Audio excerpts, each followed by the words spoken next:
Good evening, everybody. Welcome back to another edition of the Wildcats and Then Some podcast. It is Saturday, October 15th. I'm your host, Deshaun. For all of my fans who missed me, I promise I'm back. I promise I'm back for good. I know it's been a while, but got a pretty good podcast in store for you today.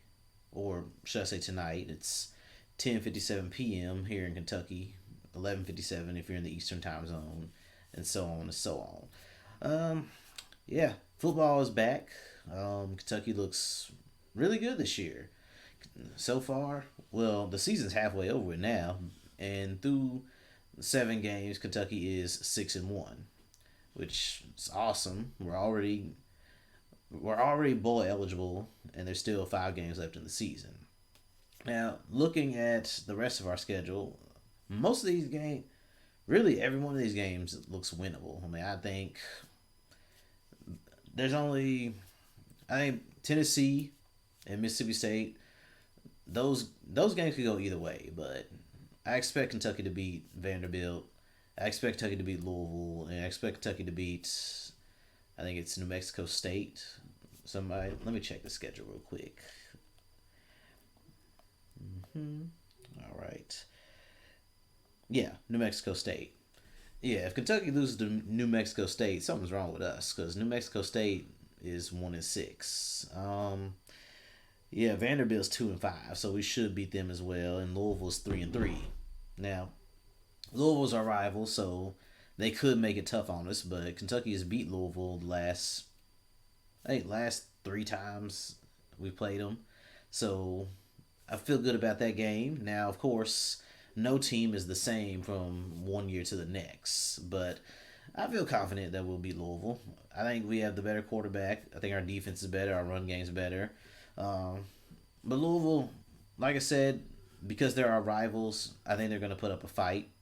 Tennessee, also a big rival, so I think they're going to put up a fight as well. But hopefully, we win it out the rest of the season and finish 11-1, because that would be great. Now, even if we finished 11-1, I mean, we still wouldn't go to the SEC championship game unless Georgia were to lose a couple games, which I don't think that's going to happen. Georgia's the best team in the SEC. Georgia's the best team, arguably, in all of college football. They're undefeated. Their defense is ridiculously good. They have a pretty damn good offense. I think Kentucky's 13 points is the most that any team has scored on Georgia this year. So, yeah, Georgia's for real.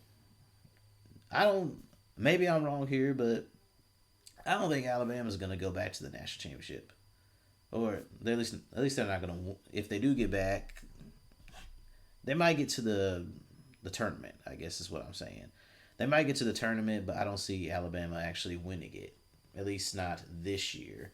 But you never know what can happen. It's college football, even though, I mean, me personally, I would say there isn't a whole lot of parity in college football. If you have a great recruiting class, yeah, you have a pretty damn good chance of going to the national championship and winning. Because Alabama, year in and year out, always has great recruits. Alabama hardly ever has a bad year, but I mean, this year, if Alabama doesn't win the national championship, I guess it would be a bad year for them because they're used to winning national championships. They're used to being in the college football playoffs every year, it seems like. But anyways, enough about Alabama. Kentucky, we're 6-1. We're second in the SEC East.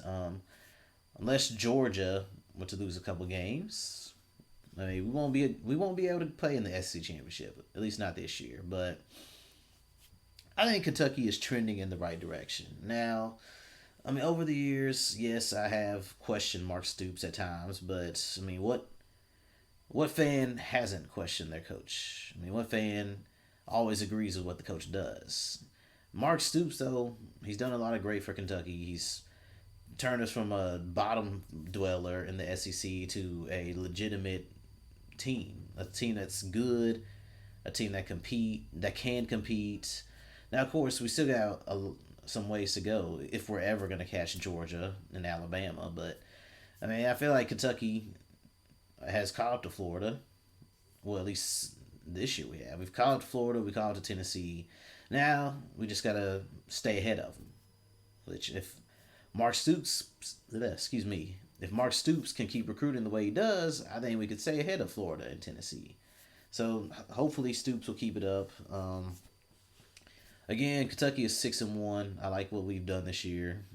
Will Levis, he's a pretty good quarterback. I mean, his numbers may not reflect it, but Will Levis is good. I mean, he's got good pocket presence. He can take off and run when he needs to. He's got the arm talent to be in the NFL. And I'm not saying Levis is going to go on to the NFL and be a superstar quarterback like Aaron Rodgers or Tom Brady, but I think Will Levis, somebody will take a chance on him. Now, personally, I think Will Levis could use at least one more year of collegiate experience before he goes off to the NFL. And I think another year would benefit him more than it would hurt him because, well, I haven't seen any mock drafts so far this year, but I'm willing to guess that Will Levis probably isn't on anyone's radar as far as first round quarterbacks goes. So another year at Kentucky with some improvement would definitely guarantee that Will Levis will get drafted by an NFL team because he's got, like I say, he's got the talent. He's got good arm strength, good accuracy. He's a big quarterback. He's 6'3", about 230, I think. He can take off and run when he needs to. Now, Levis is definitely capable of having big passing games. He had almost 400 yards passing in the first game of the season. Now, granted, that was against Louisiana Monroe, but I think Levis can do that. He just needs to prove that he can do it against better teams, is all I'm saying. Which, I mean, he wasn't bad against Georgia. I think he completed 30-something passes, but he only threw one touchdown. I don't believe he threw any picks, but, you know, what Levis could be better. I mean, that's pretty much what I'm saying. That's all I'm saying. Chris Rodriguez, I definitely think he'll be an NFL player. I don't know. Now, I don't see him being like a superstar running back like Derrick Henry or Saquon Barkley when he's healthy or Christian McCaffrey, Ezekiel Elliott, etc. But I think Chris Rodriguez will be a good backup quarterback. Or excuse me, not quarterback, running back. Or I mean, maybe he could be a starter from one of the bad teams in the league, like the Jaguars or the Texans. But yeah, Chris Rodriguez is an NFL talent. Wandale Robinson is definitely an NFL talent. I mean, dude, you can't teach that speed. I mean, motherfucker's fast as hell. He's quick as hell. He's got good hands, although sometimes he does have concentration lapses. I think Wandale probably won't go first round, but he'll be a steal for whoever picks him up in the later rounds of the draft. He kind of reminds me of Randall Cobb.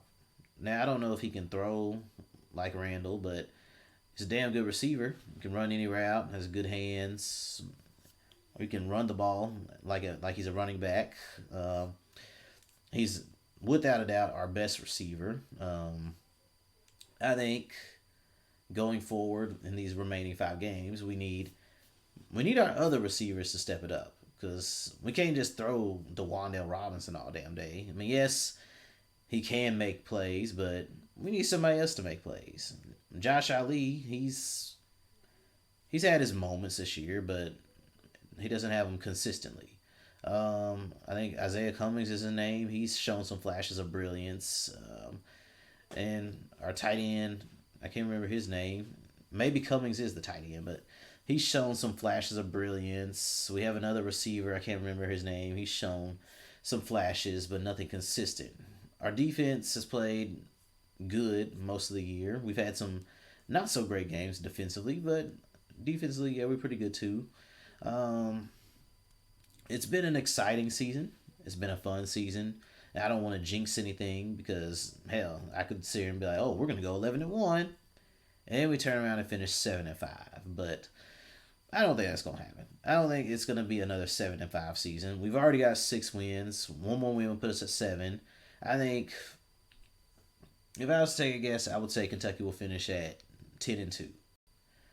Right now, we only got one loss. That's to Georgia. The other loss will either be Tennessee or Mississippi State.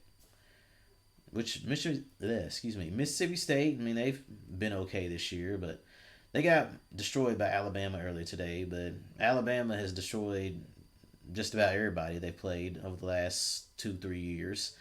But Alabama did lose to Texas A&M just last week. Tennessee, yeah, they're our big rivals, so they're definitely gonna put up a fight. They ain't gonna go down without a fight. So 10-2 is what I think we'll do. Our second loss will either be Tennessee or Mississippi State. I don't see us losing to Vanderbilt.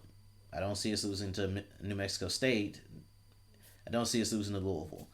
But now, 10 wins, I'll probably get us in the Citrus Bowl again. I don't know, but it'd be nice to play in a January bowl game again. It'd be nice to play in one of the good bowl games where the weather is nice, like in Florida, like down in Florida, instead of playing in like the Music City Bowl. Now, don't get me wrong. There's nothing wrong with Nashville, Tennessee. Nashville's a nice city. I like Nashville, but Nashville is cold in December and in January. So I'm pretty sure these kids would rather go play down in Florida for a bowl game than Nashville, Tennessee, because Nashville's only about 3 hours from Lexington. I mean, if they wanted to, they could go down to Nashville anytime they want. So to the Wildcats football team, hope y'all finish strong. This has been a great season. Us Kentucky fans, we're proud of you. Yes, some people are overly critical, but you guys are doing fine. Don't listen to the negative Nancy's who just want to look for the bad every time we play, whether we win or lose. You're doing good. Just keep up the good work. Um, Last night was Big Blue Madness. It was fun. I enjoyed it. I think this year's basketball team is going to be good. How good? I don't know. Now, yeah, I will go on record to say that I was wrong.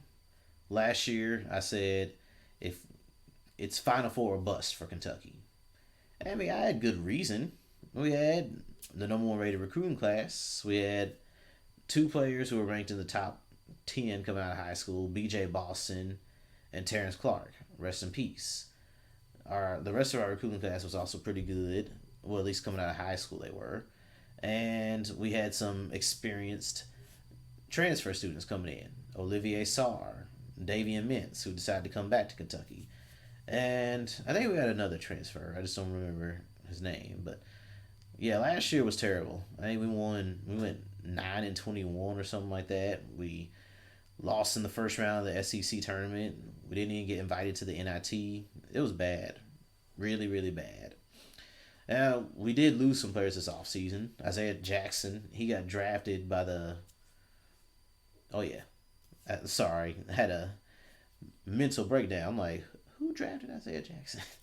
Yeah, Isaiah Jackson was drafted by the Wizards, or actually by the Lakers. Then he was traded to the Wizards in order for the Lakers to get Westbrook. But then the Wizards traded him to the Indiana Pacers. So if you're a Kentucky fan and you root for the Pacers, hey, now you got a Wildcat on your team. B.J. Boston, he was drafted by the LA Clippers in the second round. And I think they gave him a contract worth $3 million, which is like the most money ever for a player drafted as low as he was drafted. Because he was drafted 51st overall. BJ, yeah, he struggled a lot at Kentucky. In high school, he was a good shooter. At least that's what the scouting reports were saying. But for whatever reason, he couldn't find a shot at Kentucky. But I'm rooting for BJ, even though he plays for the Clippers. I'm rooting for him, just not when the Clippers are playing the Mavericks. That's all. I mean, I hope BJ does well. Hope he finds his confidence again. Hope he finds his shot, because I think he'd be a good pickup. I think he's a good pickup for the Clippers. I think it's pretty much a low risk, high reward pick for them. If he doesn't pan out, they can just cut him when his contract's over. If he does pan out, he'll get paid even more money, and who knows, potentially turn into a star in this league. But besides Isaiah Jackson and B.J. Boston, Terrence Clark, rest in peace. We also lost Devin Askew. He transferred to Kentucky, or excuse me, he transferred from Kentucky to Texas, which hope he does well. Unless Kentucky plays against Texas, then I hope he struggles. But I'm rooting for Devin Askew. I'm also rooting for Cameron Fletcher. He transferred from Kentucky to Florida State. And like I said for Devin, unless Florida State's playing Kentucky, I hope Cameron Fletcher does well. But I mean, I feel good about this team. I'm not gonna say Final Four or bust, but we're definitely gonna win. We're not gonna go 9-20 like we did last year. We got talent, we got experience, and yeah, we'll have a preseason this time. Last year, we went from Big Blue Madness straight into the regular season. So they didn't have time to work out the kinks, and it really showed. Even though we probably shouldn't have struggled as badly because we had experienced players. But last year is over and done with. Not going to think about it too much. I think this year will be good. We got even more experience. Severe Wheeler, he was one of the best players in the SEC last year playing for Georgia. Now we got him.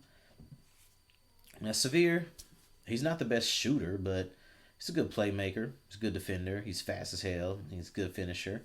It's exactly what we need at Kentucky. I mean, his ability to get to the rim and consistently finish will cause the defenses to collapse on him, leaving guys like Dante Allen and C.J. Frederick and Kellen Grady wide open for the three.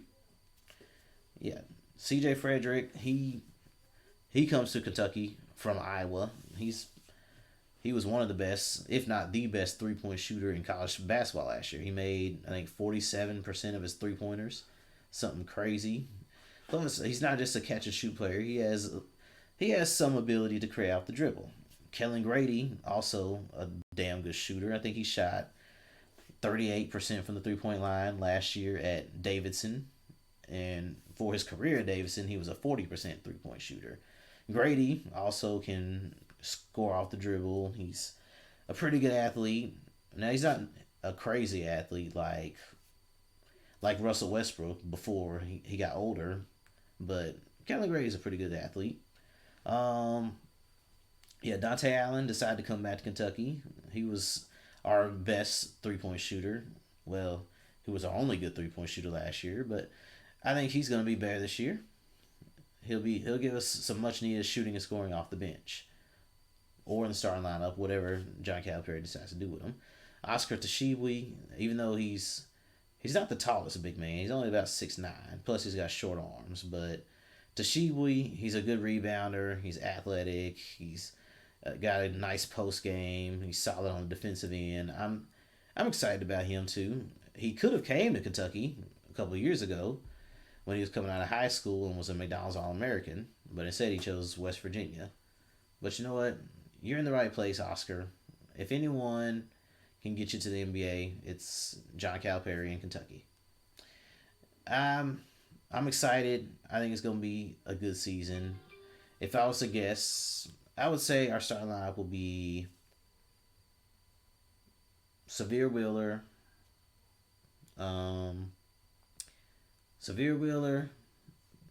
Tata Washington, not BJ Boston, CJ.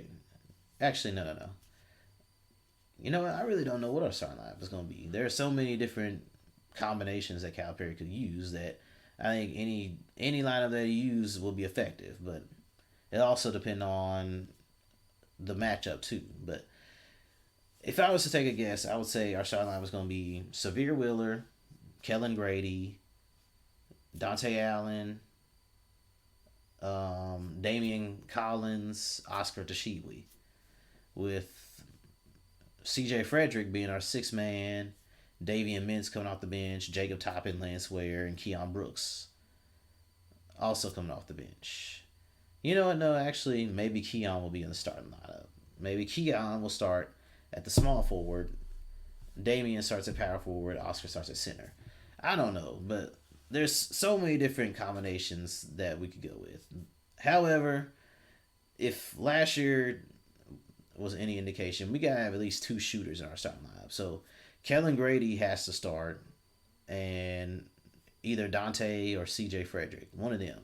Because we going to need as much shooting as we can get. Last year, out of the 300-plus teams that have a D1 basketball program, we was one of the worst if not the worst 3 point shooting team in the league. So the 3 point shooting is gonna have to pick up. We've got the shooters. We've got guys that can score. We've got guys that can defend. I think it's gonna be a very good season. Um, the game I'm looking forward to the most is the Duke game. Hopefully, since this is, excuse me, since this is Coach K's last season at Duke, hopefully we can send him home with the L, because we owe Duke one after they whooped our ass last time. I think it was what 114-84. They embarrassed us, so we owe Duke a ass whooping. I mean, I'd love to be in my 20, but as long as we beat Duke and send Coach K's ass to retirement with a loss against Kentucky, that'll be fine with me. The Louisville game, yeah, definitely looking forward to that one too. We owe Louisville a butt whooping too, because Louisville beat us last year, which is I think only the second time they beat us, maybe the third. It's only the third, yeah. It's only the third time Louisville's beat us since Calipari's been our coach. So we owe them one. We gotta show them who's boss. We gotta show them who's the big brother. So, yeah, Louisville. I'm looking forward to that game too. It's gonna be a great season. Trust me, or don't trust me. But hey, if I'm wrong about it, I will go on record, just like I'm doing now, and be like, I was wrong. If we end up sucking again and not doing great, but I will say this: if we do have a bad season again, John Calipari needs to be put on the hot seat, because this team has way too much talent, way too much experience, and this time we actually have a preseason to work out the kinks. So there's no excuse for Kentucky this year if we go 9-20 or whatever our record was last year. There's no excuse for it if it happens again this year. So Coach Cal, I love you. I think you're a great coach. You've done a lot of great things for Kentucky, but don't have another bad season, because if you do, your ass needs to be put on the hot seat. Anyways, enough about Kentucky. NBA is the NBA is back. The NBA preseason has started, but the big news in the NBA is Kyrie Irving, because he refuses to get the COVID vaccine, which, okay, that's fine. If you don't want to get it, don't get it. But you got to live with the consequences of your choices. Now, me personally, I got the vaccine, because I wanted to protect myself as well as my family. I got a 6-month-old boy. He can't get the vaccine, so I took it so I can protect him, because I don't know what I don't know how it would feel. I would feel terrible if I got COVID, passed it to my family, and my little boy ends up dead because of my negligence. So that's why I got the COVID vaccine. I think people, especially people here in the United States, like, y'all need to think about somebody other than yourself. Like, okay, if you don't want to get the COVID vaccine, I understand.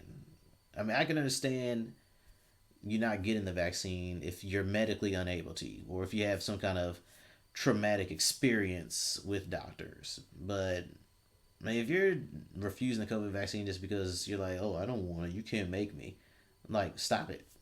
For real, stop. I mean, a lot of people say, oh, the vaccine mandate is a violation of my freedom. No, it's not.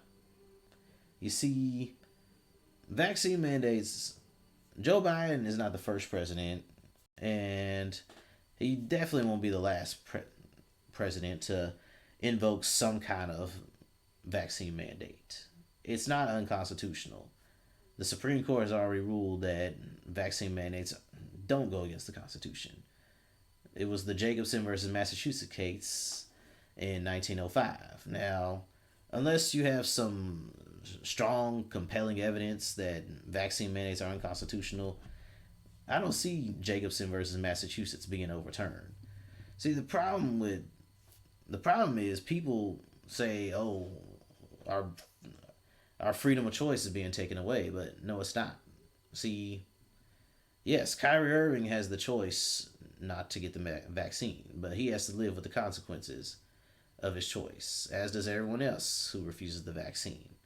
You don't want to get it, that's fine. But if you live in a state like New York that mandates that you have to have the vaccine in order to be out in public places, then you got two choices: get the vaccine or don't. If you choose not to get the vaccine, then you just gotta keep your ass in the house.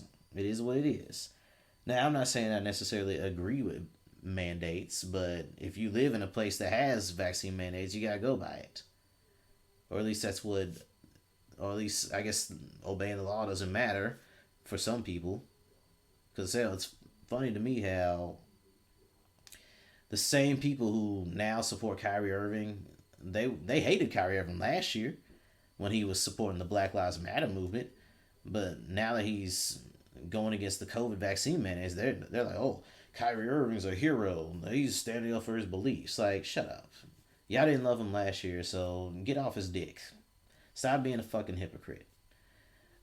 But yeah, like I was saying, freedom of choice does not mean you're excluded from the consequences of your choice. Now, all consequences aren't negative. Some consequences are positive. But again, if you want to make a choice, that's your right. But you're not excluded from the consequences of your actions. Kyrie Irving decided he didn't want to get the vaccine, so Brooklyn was like, okay, fine, don't get it. We're not going to pay you. We're not going to give you a contract extension. So he has to live with that.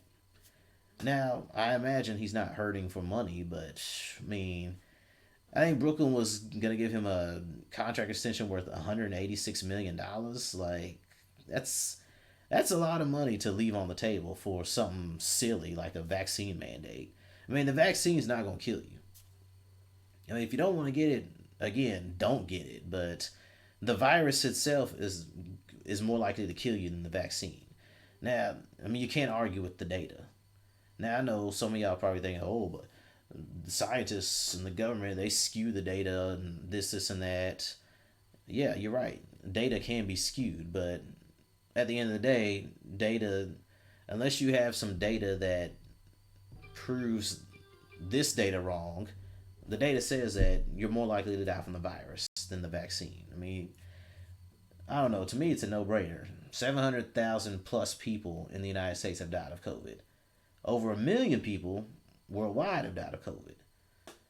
But the vaccine itself, supposedly, I can't remember what it was. I think I read an article that stated like 1,500 people got the vaccine and died, but there's no direct correlation between the vaccine and death.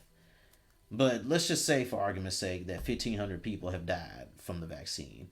So, yeah, 1,500 versus 1 million. So you're not gonna take the vaccine because 1,500 people died, but you're gonna take your chances and be one of the millions of others, and possibly be added another statistic to COVID deaths. Like, it don't make sense. Like, there's no point of taking unnecessary risk, especially when you can just get the vaccine and be done with it. Now, of course, everyone says, "Oh, but the vaccine doesn't work because you can still get it." Well, it's not magic. The virus doesn't just poof and disappear in thin air just because there's a vaccine. That's not, if that's how you think a vaccine works, then yeah, you're right. It doesn't work. The vaccine, yes, you can still catch COVID even if you have the vaccine. But if you have the vaccine and you catch COVID, your chances of dying are significantly less than somebody who doesn't have the vaccine. But whatever you want to do it. If you want to get the vaccine, get it. If you don't want to get the vaccine, don't get it. But you got to accept the consequences of your choices. That's all I'm saying. Also, just want to say that freedom comes with responsibility. Pretty much, literally, every freedom that we take for granted comes with responsibility. Like, there's some of y'all need to hear this, but there's no such thing as absolute freedom. Absolute freedom does not exist. Freedom does not mean, oh, I can do whatever I want when I want, even if other people get hurt because of my actions. It's not what it means. That's not what it never has meant. Freedom is not absolute. Freedom comes with responsibility. Literally every freedom comes with responsibility. Like the freedom of speech. Yeah, you can say whatever you want, but if you try to lie on people, yeah, you might get a defamation lawsuit. filed against you. Or hell, you might get banned from Twitter like Donald Trump. Like, yeah, you can. Freedom of speech does not mean you can pass off false information as if it's truth. Or shit, what's another freedom that we take for granted? Driving vehicles. Yeah, you have the right to own a car, but you gotta wear a seatbelt when you drive. You can't drive drunk. You gotta obey the speed limit. If you get caught driving drunk, your license gets suspended. If you get caught driving drunk a second or third time, hell, you might lose your license for good. Yet, literally, every freedom comes with responsibility. If you can't handle that responsibility, maybe freedom's not for you. But I'm not going to dive into politics and whatnot because this isn't a political podcast. Now, I hope y'all enjoyed it. Like I said earlier, I'm back. I'm back for good. Next week, I have another fresh new podcast for you. Hopefully, won't have to say any more shit about the vaccine and COVID and whatnot because I'm tired of talking about it. I'm tired of hearing about it. Tired of people acting like whiny children over a vaccine. Tired of people acting like their freedom is being taken away when it's not. Just stop being immature babies, like for real. That's all I'm gonna say about that. Don't get the if you don't want to get the vaccine, fine, don't get it. But stop broadcasting to the world that you're anti-vax. No one cares. All right. I hope y'all enjoy the rest of y'all the rest of y'all Saturday. I'm out.